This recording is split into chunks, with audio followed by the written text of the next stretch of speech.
남편에게 더 큰 사랑을 받고 싶어하는 한 여자 성도님이 계셨습니다. 그런데 그 여자 성도님의 남편은 그 여자 성도님이 받고 싶어하는 그 사랑만큼 표현하지 않는 것입니다. 사랑해라고 하는 이 말을 청혼할 때 들어보고 그것이 처음이자 마지막으로 들어보고 결혼 후에는 한 번도 듣지 못했습니다. 애정 결핍증에 빠지게 되었죠. 그런데 그 여자 성도님이 주일날 교회에 왔는데 목사님이 설교 가운데 이런 얘기를 합니다. 세상에서 가장 차가운 바다는 무엇입니까? 여러분, 가장 차가운 바다 무엇입니까? 썰렁해. 그러면 가장 따뜻한 바다는 무엇입니까? 따뜻해? 예. 적도에 있으니까 적도해. 그 목사님이 이렇게 얘기합니다. 사랑해입니다. 이야기를 듣고 이 여자 성도가 이거 당장 내 남편에게 써먹어야겠다. 청혼 때 들어본 그 사랑해를 이렇게라도 내가 들어봐야겠다 생각하고 불이 나게 뛰어가서 남편에게 얘기합니다. 온갖 애교를 보이면서 여보 세상에서 가장 차가운 바다는 뭘까? 뭔데? 썰렁해야. 그럼 여보, 가장 따뜻한 바다는 뭘까?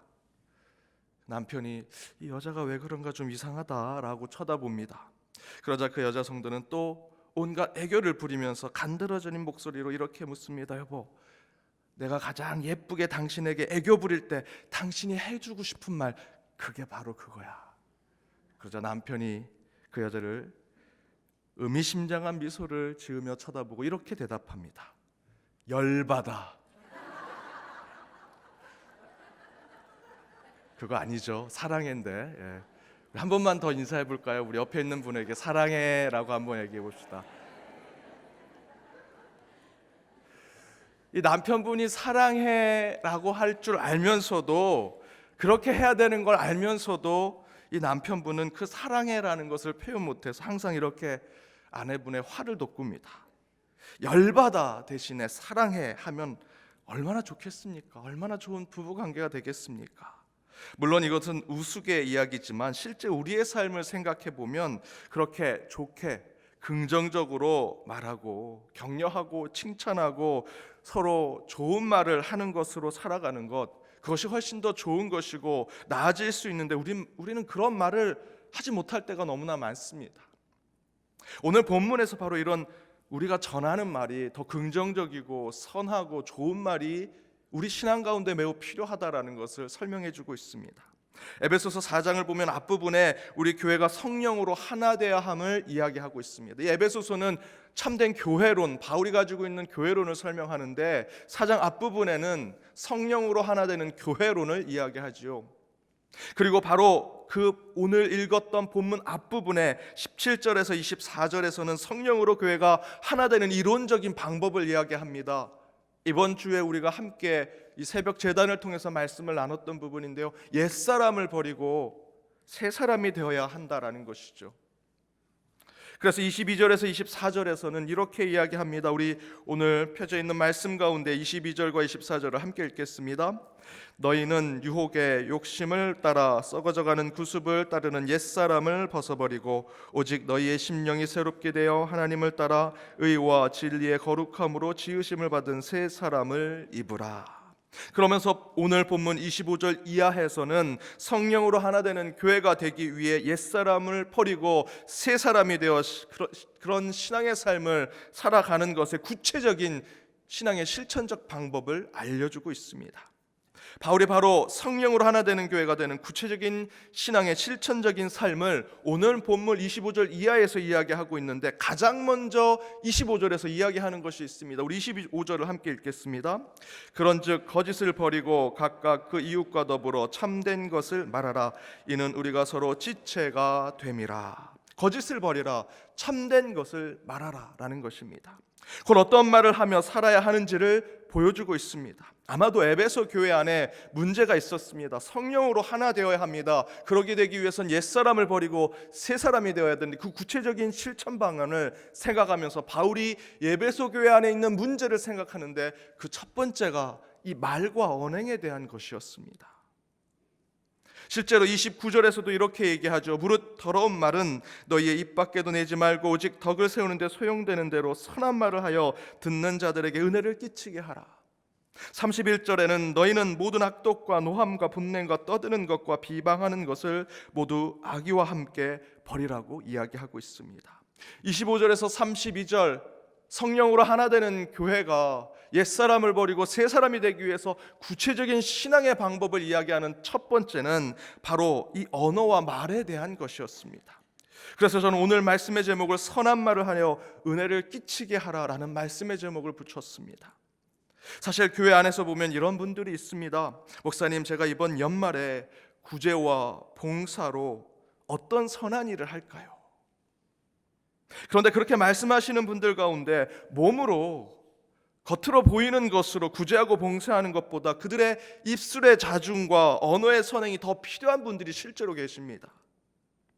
교회 안에서만 사랑을 외치고 밖에서는 그 사랑을 실천하지 않는 분들이 있는 것만큼 안에서 사랑 대신에 악독과 노함과 분냄과 그런 모습을 가득하게 세상 사람들에게 또 우리 교회 안에서도 쏟아내면서 그저 겉으로만 사랑한다, 좋아한다, 축복한다라는 이중적인 모습이 우리 가운데 있다라는 것입니다. 우리는 나의 삶의 안팎 모든 것에서 동일한 신앙의 삶을 살아야 합니다. 언행일치, 사랑하는 것, 봉사하는 것, 구제하는 것에 내 몸의 실천과 행동이 내 입술에서도 동일해야 한다는 것이죠. 입술의 증거대로 삶의 증거가 나타나야 하고 삶의 모습이 우리의 혀와 말의 신앙으로도 동일하게 드러나야 한다는 것입니다. 행동과 실천 이전에 우리의 말과 언어로 이웃에게, 가까운 신앙의 동료에게, 또 가족에게 은혜와 긍휼을 베푸는 자가 될 때 우리 연동교회는 성령으로 하나 될 수 있는 것입니다. 옛사람을 버리고 새 사람이 되는 것, 내가 열심히 구제 봉사하는 것 이전에 여러분의 입술을 생각하시고 내 혀와 말에 어떤 말이 나가는지를 먼저 살펴봐야 한다는 것입니다. 잠언 15장 2절에서 이렇게 기록하죠. 지혜 있는 자의 혀는 지식을 선히 베풀고 미련한 자의 입은 미련한 것을 쏟아낸다. 지혜 있는 자의 말과 혀는 지식의 선을 베풀고 있다라고 얘기합니다. 곧 선한 말은 참된 은혜를 끼치는 것입니다. 말 하나를 통해서 우리는 성령을 전할 수 있고 성령으로 하나 될 수 있다라는 것입니다. 삼성의 창업자 이병철 회장님은 나무를 사랑하셨다고 합니다. 그래서 공장을 지어도 반드시 그 공장 건물 옆에 나무를 꼭 심게 했다고 합니다. 그래서 현재 에버랜드, 과거에는 우리 용인 자연농원이라고 불렀는데 그 용인 자연농원을 다른 임원들이나 주변의 사람들이 그렇게 반대했다고 합니다. 그거 못하러 만듭니까? 다른 것으로 더 이익을 내야지요. 그런데 그런 반대에도 불구하고 계속 그 나무와 그 숲을 가꾸고 관리하게 해서 지금은 한국에서 가장 많은 사람들이 찾는 놀이동산이 되었습니다. 그런데 그 출발이 이병철 회장이 이 나무와 이 자연과 숲을 사랑하는 데서 시작됐다라는 것입니다. 그분의 예화관대 이런 것이 있습니다. 하루는 공장 현장을 방문하는데 이병철 회장이 공장장에게 모든 이야기, 그 공장에 관련된 얘기를 듣고 마지막에 이런 질문을 합니다. 공장 주변에 있는 나무의 이름을 한번 얘기해 보라고. 어떤 나무들이 심겨져 있냐고. 그랬더니 대답을 하지 못합니다. 그래서 그 공장장은 징계를 받았다고 합니다. 공장장은 공장에 돌아가는 일뿐만 아니라 공장 안에 있는 모든 일처럼 공장 밖에 있는 것, 공장 옆에 심겨진 나무가 어떤 것인지, 어떻게 자라고 있는지를 살펴보아야 한다는 것입니다. 삼성이 적어도 지금 현재 2019년 왜 세계적인 기업이 되었을까? 왜 글로벌한 기업이 되었을까? 저는 아무도 생각하지 않은 이유가 있다고 생각합니다. 그 이유를 바로 이 이병철 회장이 보여준 그런 철학에서 시작된다라고 생각합니다. 공장장이라면 공장만 돌아가는 일만 챙기는 것이 아니라 그 공장 주변에 있는 나무가 몇 그루인지, 그 나무의 이름이 무엇인지, 종류가 무엇인지 파악할 수 있을 정도가 되는 것이 되어야 한다.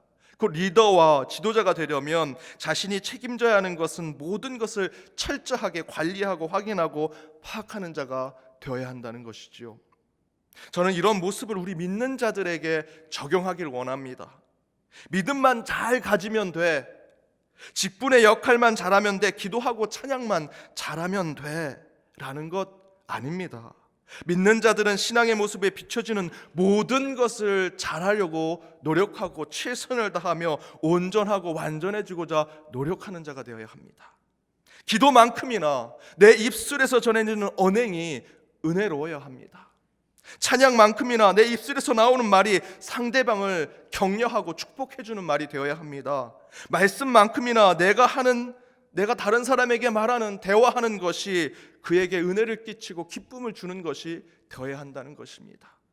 기도하고 찬양하고 말씀하는 하는 것에만 머물러서는 안 됩니다.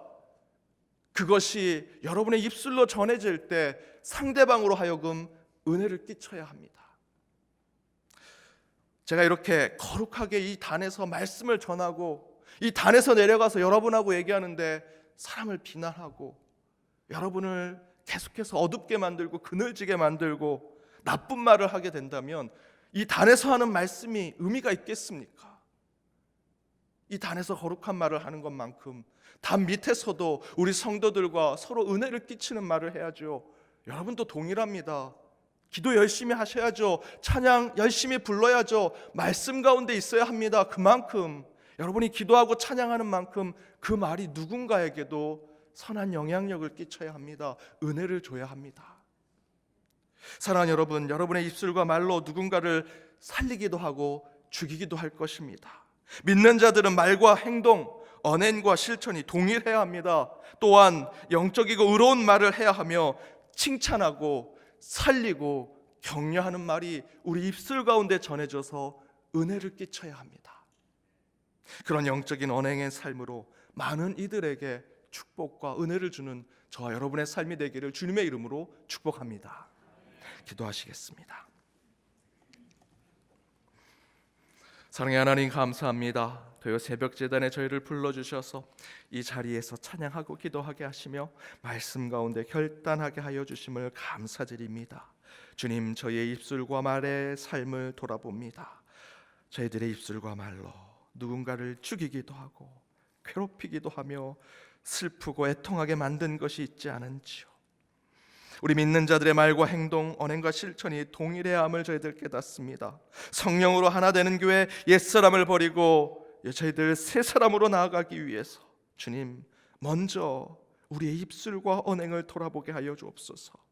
나의 입술의 말로 누군가에게 은혜를 끼치고 있는지, 그의 영혼을 살리고 있는지, 그의 삶을 격려하고 있는지 돌아보아 오직 우리의 입술이 영적이고 의로운 말을 하는 자의 삶을 살아가게 하여 주옵소서.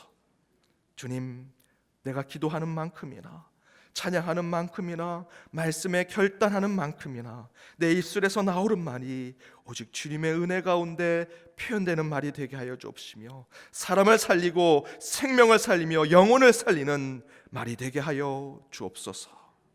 그렇게 우리 연동교회를 주님께서 바로 세워 주실 것을 믿습니다. 이 모든 간구 예수님의 이름으로 기도드립니다. 아멘.